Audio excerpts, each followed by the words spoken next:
In looking at diabetes from a broader perspective of poverty and despair and other types of issues that communities face, there is a connection between all of those experiences and the biochemistry and the physiology in the body. She used to live here. She used to make baskets. In here? Mm-hmm. Who built your house then? I don't know. But How could she move? she died. When we think about living in poverty and the stress that people are under, this is not just a public health measure, this is a way of life. It was a dirt floor. So I remember when we never swept the floor. We always just got the hose and went inside and sprinkled it with water. And people are worried about whether or not they're going to be able to feed their children or clothe their children or survive a winter.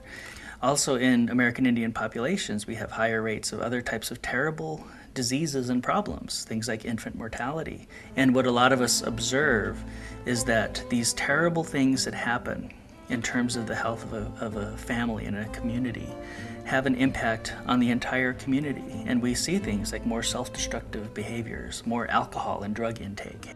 Probably somebody drinking and they got out of hand, probably smoking or something. Were they in here? Probably. And what we see is that early death in communities seems to facilitate more early death in the community. And this is not an objective public health measure. This is a reality of life for people, and it's terribly emotionally charged, and it has all kinds of stressful impact on the body. When we look at measures of stress, we look at different types of hormones like cortisol or epinephrine, which is adrenaline. All of those chemicals increase blood sugar. So not only are people faced with diabetes and high blood sugar, they're faced with stressful living environments in the communities and in the families.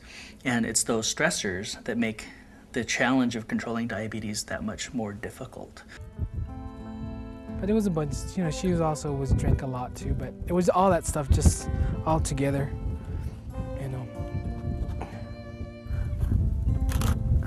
So there is a direct biochemical connection between the trauma that people face living within a culture of poverty and blood sugar control.